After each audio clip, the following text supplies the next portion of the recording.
Welcome back, PlayStation faithful, to DualSense Dialogue. I am TTBurger88 and I'm thrilled to be here for our 6th episode. And I'm Renegade1812, excited to celebrate the creative powerhouses behind our favorite games with TTBurger88. Last episode, we've journeyed through PlayStation's iconic sounds and music, reminiscing about those unforgettable auditory moments. This week, we're shining a spotlight on the developers who craft those experiences. That's right, Renegade1812. Today, we're discussing the rise of PlayStation's first-party studios and how they shaped the brand's identity. From the early pioneers to the modern-day giants, these studios are a cornerstone of what makes PlayStation special. PlayStation's commitment to exclusive high-quality games from its own studios has been a defining characteristic, and we'll explore how these teams have consistently pushed the boundaries of gaming. So get ready to appreciate the masters of their craft as we dive deep into the legacy of PlayStation's first-party studios. Alright, TTBurger88, let's go back to the beginning. When PlayStation first emerged, Sony didn't have the established first-party lineup of a Nintendo. How did they build that foundation in the PS1 and PS2 eras? They did it through a mix of strategic acquisitions and fostering incredible talent. Studios like Naughty Dog, originally known for Crash Bandicoot on the PS1, then evolved into creating Jak and Daxter on the PS2. Their ability to constantly deliver character-driven platformers and action games set a high bar. Powerfully Digital with Gran Turismo immediately established PlayStation as the home for realistic racing simulations. Absolutely. Japan Studio was another massive player early on, giving us unique and quirky titles like Ape Escape, Locoroco, and Patapon. They really embodied that experimental spirit of PlayStation. These studios weren't just making games, they were defining genres and creating iconic mascots that resonated with players globally. And that was crucial. Having those exclusive high-quality titles that you couldn't get anywhere else became a huge selling point for the PlayStation brand. It showed Sony's dedication to investing in a creative vision. It laid the groundwork for the powerhouses we know today. And boy, did they lay that groundwork.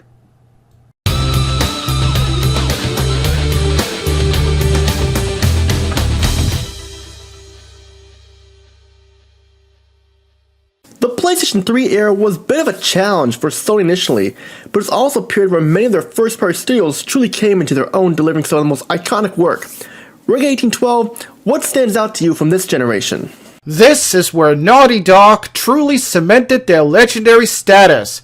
They transitioned from platformers to cinematic action-adventure with Uncharted, and then delivered the genre-defining The Last of Us.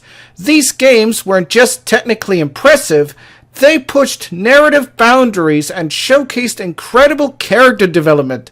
Santa Monica Studio also hit new heights with God of War 3, a visually stunning and brutal conclusion to Kratos' original trilogy. Definitely there. Santa Monica Studios' work on God of War was incredible.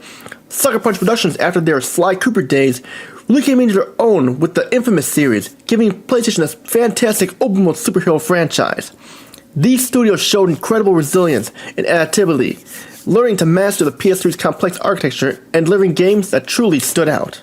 It was a period where PlayStation exclusives became synonymous with high production values and compelling single-player experiences.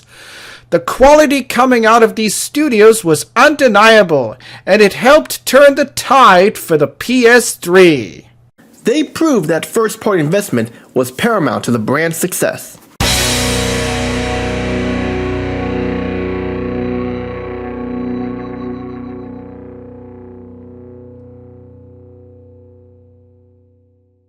And that brings us to the PS4 and PS5 eras, where PlayStation's first-party studios have truly become a powerhouse, consistently delivering some of the most critically acclaimed and commercially successful games in the industry. TTBurger88, Who are the stars of this generation for you? Well, to be honest with you, Renegade1812, it's hard to pick just a few, but Guerrilla Games' transformation from Killzone to Horizon Zero Dawn was astounding. They created a brand new, incredibly rich open world with stunning visuals. Insomniac Games here, with Marvel's Spider-Man and Ratchet & Clank Rift Apart, has become a consistent hit factory, delivering polished fun and visually spectacular games that leverage the hardware perfectly. Absolutely! And the continued excellence from Naughty Dog with The Last of Us Part 2 and Santa Monica Studio with God of War 2018 and God of War Ragnarok has been phenomenal. These studios aren't resting on their laurels. They're constantly innovating and pushing the boundaries of what's possible in gaming. Even studios like Housemarque with Returnal have demonstrated the power of smaller, focused teams delivering incredible experiences. It's a testament to Sony's long-term vision and commitment to these creative teams. They give the resources the freedom to create truly special games, and it's paid off immensely, defining PlayStation's identity as a home of premium narrative-driven and visually stunning exclusives. The first-party lineup is arguably PlayStation's strongest asset, and it's why so many gamers choose their consoles.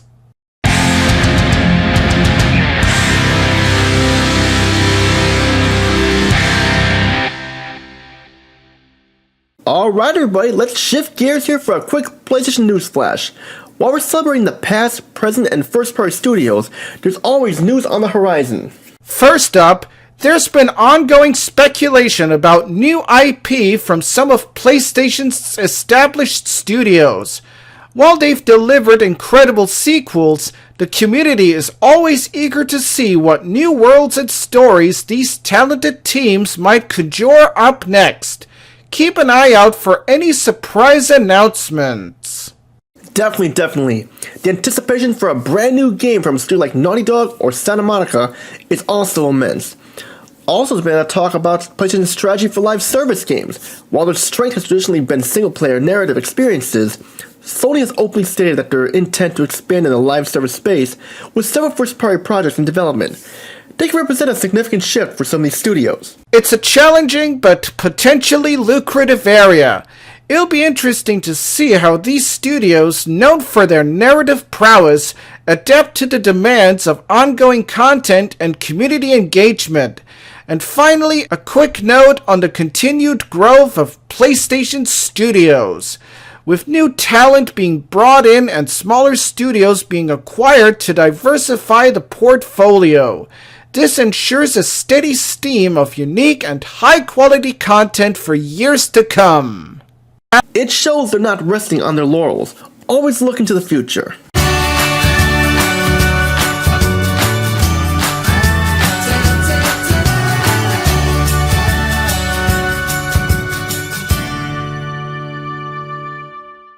And that brings us to our community corner. Last episode, we asked for your favorite PlayStation sound effects and pieces of game music. We received some truly nostalgic responses. The PS1 boot-up sound was unsurprisingly a huge favorite, along with trophy pops and classic tracks from Final Fantasy and The Last of Us. It's clear these audio elements hold a very special place in your gaming heart, and we thank you all for sharing those cherished comments. For this episode, we want to know, what is your favorite PlayStation first-party studio and what game from them defines their excellence for you? Is there a particular creative decision or innovation from a first-party studio that really impressed you? We want to hear your appreciation for the developers. You can reach out to us on YouTube here. Just comment down below and we'll get to your question. If you prefer email, you can send your thoughts to TTBurger88 at gmail.com. Just a reminder, TTBurger in the email is spelled TTBurger88.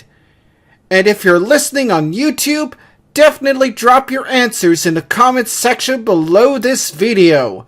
We'll be reading through everything, and we'd absolutely love to feature your thoughts and opinions on a future episode of DualSense Dialogue. Let's keep this conversation going.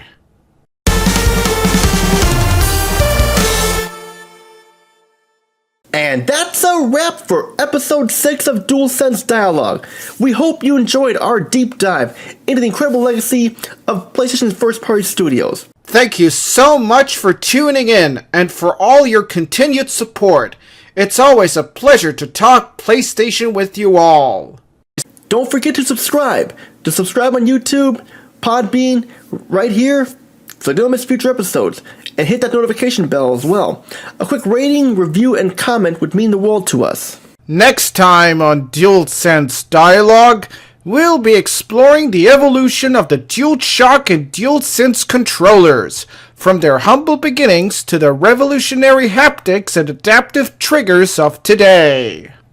Until then, keep those DualSense controllers charged, keep exploring those incredible virtual worlds, and most importantly, happy gaming.